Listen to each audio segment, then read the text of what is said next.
உரப்படை செய்கிறதுக்கு 3 கப்பு அரிசியும் 1 கப் பருப்பு எடுத்துக்கணும். அந்த பருப்பும் 3/4 கப்பு துவரம் பருப்பும் 1/4 கப்பு கடலைப்பருப்பு இருக்கணும். இதை குறைஞ்சது 2லேருந்து 3 மணி நேரத்துக்கு ஊற வச்சு நம்ம அரைச்சி வச்சுக்கலாம். வைக்கும் போதே நம்ம பட்டை மிளகாய் சேர்த்து அரைச்சிக்கணும். இதுக்கு வெங்காயமும் தேங்காயும் நிறையா தான் சேர்த்துக்கணும். அப்போ தான் டேஸ்ட் வரும். சின்ன வெங்காயம் பெரிய வெங்காயம் பாதி மிக்ஸ் பண்ணி கூட எடுத்துக்கலாம். வேணும்னா சுரக்காவோ இல்லை மரவள்ளிக்கிழங்கோ திருவி சேர்த்துக்கலாம். அரைச்ச மாவோட வெங்காயம் தேங்காய் கருவேப்பிலை சோம்பு மரவள்ளிக்கிழங்கு மஞ்சத்தூள் எல்லாத்தையும் சேர்த்து மிக்ஸ் பண்ணி வச்சுக்கலாம். அடையை பொறுத்த வரைக்கும் நம்ம மெலிசா தட்டுறதுல தான் அதோட டேஸ்ட்டே இருக்குது. மிதமான சூட்டில் கல்லை வச்சுட்டு அதில் 1 டீஸ்பூன் அளவுக்கு நல்லெண்ணெய் சேர்த்துப்போம். சைடில் ஒரு கிண்ணத்தில் தண்ணி வச்சுப்போம். தண்ணியை நம்ம தொட்டு தொட்டு தட்டுறதுனால அடை மெலிசாக வரும்.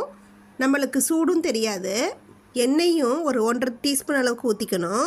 அடியில் முருகுனதுக்கு அப்புறம் திருப்பி போட்டு எடுத்துடலாம். சில பேருக்கு தட்டை வராமல் இருக்கும். அவங்க இதை ரவா தோசையாட்டம் ஊற்றிக்கலாம். அதுக்கு நம்ம அந்த மாவில் நல்லா தண்ணி ஊற்றி மிக்ஸ் பண்ணிக்கணும். மிக்ஸ் பண்ணிவிட்டு ரவா தோசையெலாம் ஊற்றுவோம்ல அந்த மாதிரி ஊற்றி முருவலாக எடுத்துக்கலாம்.